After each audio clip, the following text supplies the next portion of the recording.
Nah, sekarang saya mau memaparkan sedikit bahwa pada masa anak itu ada sebetulnya masa-masa yang kita sebut masa emas ya. Masa emas itu adalah masa di mana percepatan paling cepat tumbuh dan juga otak paling cepat berkembang ya. Jadi saya gambarkan di sini semua dokter anak bekerja itu parameternya dua, tumbuh dan kembang. Hari ini tuh kita yang banyak kita mau ekspos adalah pertumbuhan. Pertumbuhan itu paling gampang adalah berat badan ya. Nah, yang berat badan ini biasanya akan mempengaruhi tinggi badan dan lingkar kepala. Dan ini sangat berkorelasi dengan terutama di 2 tahun pertama ya. Orang mungkin populer dengan 1000 hari. Bukan hanya 2 tahun tetapi masa kehamilan. Jadi kita di sini di Bunda ini senang banget karena dokter-dokter obgynnya pun kita terus bekerja sama supaya waktu hamil itu betul-betul dipersiapkan. Supaya sejak janin bayi itu tumbuh dengan baik sehingga kelahiran yang rendah itu bisa dicegah, kemudian kelahiran prematur itu juga dicegah. Karena mereka-mereka ini kandidat anak dengan gangguan pertumbuhan, ya gitu ya. Kemudian ini adalah fase pertumbuhan pada bayi ya dan anak, di mana fase ini harus dipahami oleh kita dan orang tua bahwa ada fase yang pertumbuhan cepat. Paling cepat itu adalah di dalam kandungan. Jadi bayi itu lahir, panjang lahirnya itu 48 cm itu normal. Kalau dia lahir hanya 42 cm pada bayi-bayi prematur, lahirnya kadang-kadang cuma 39 atau 40 cm.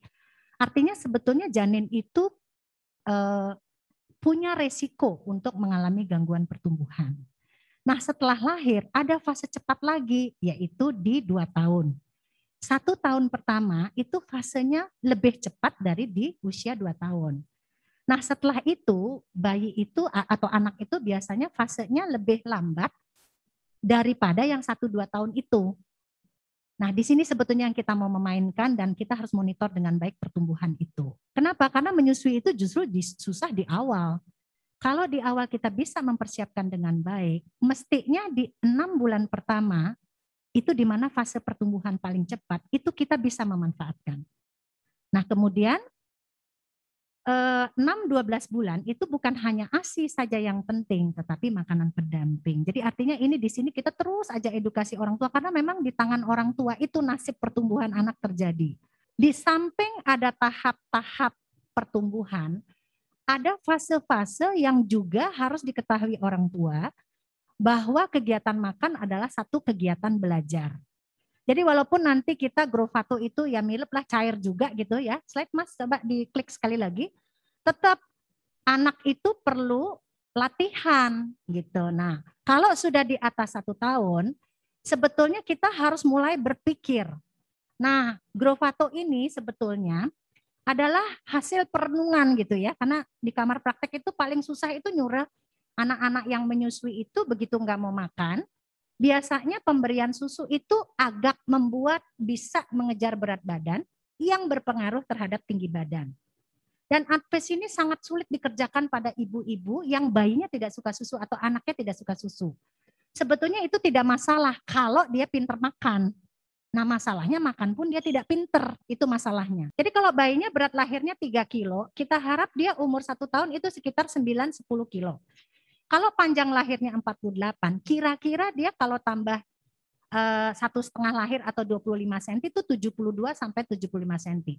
Ini sebetulnya menjadi dasar bahwa tidak semua bayi atau anak yang kurus gitu ya, itu harus pakai Grovato. Kita lihat dulu tinggi badannya gimana, masih di dalam pertambahan pertumbuhan cepat atau tidak gitu, sehingga kita tidak mengundang masalah baru gitu, nanti dia melebar gitu, nggak boleh juga gitu. Kita lihat nih dan kita harus monitor.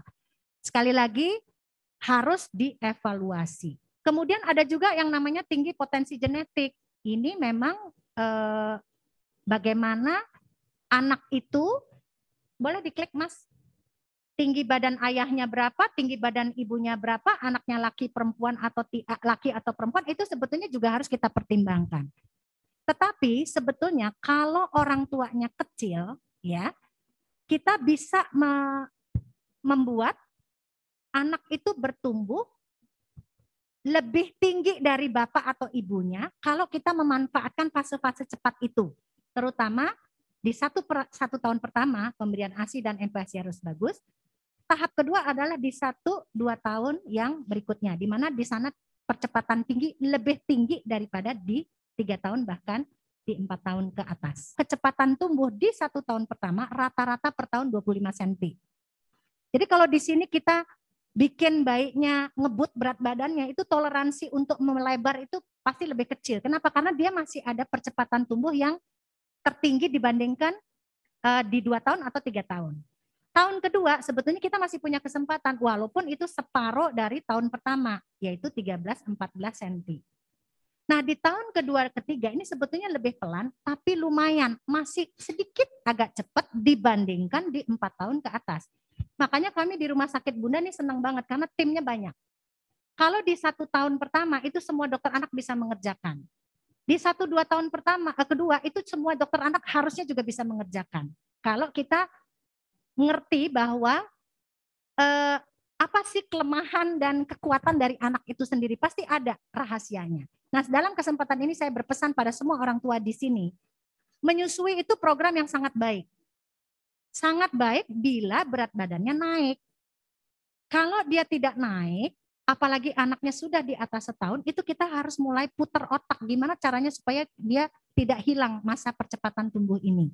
Jadi artinya kalau di atas 1 tahun memang belum dianalisis dengan baik oleh dokter anak, ya nggak apa-apa, minum aja Gruvato, itu sama seperti minum susu juga. Nanti dokter Maria akan jelasin ya. Oke, ini mungkin yang terakhir, silahkan. Jadi ini kenapa lahirlah yang namanya Gruvato, yang sebetulnya kepanjangan dari Grow Fast Gelato. Gitu ya. Jadi ini sebetulnya karena di kamar praktek anak tidak mau makan, menyusu terus ya, padahal usia udah di atas tahun. Dan begitu kita adviskan minum susu, nggak mau dia. Jadi ini bisa menjadi alternatif. Ya, oke. Terakhir mungkin silahkan, ini nanti dokter Maria mungkin akan bercerita lebih banyak. Dan slide terakhir adalah terima kasih dan coba Grevato. Terima kasih.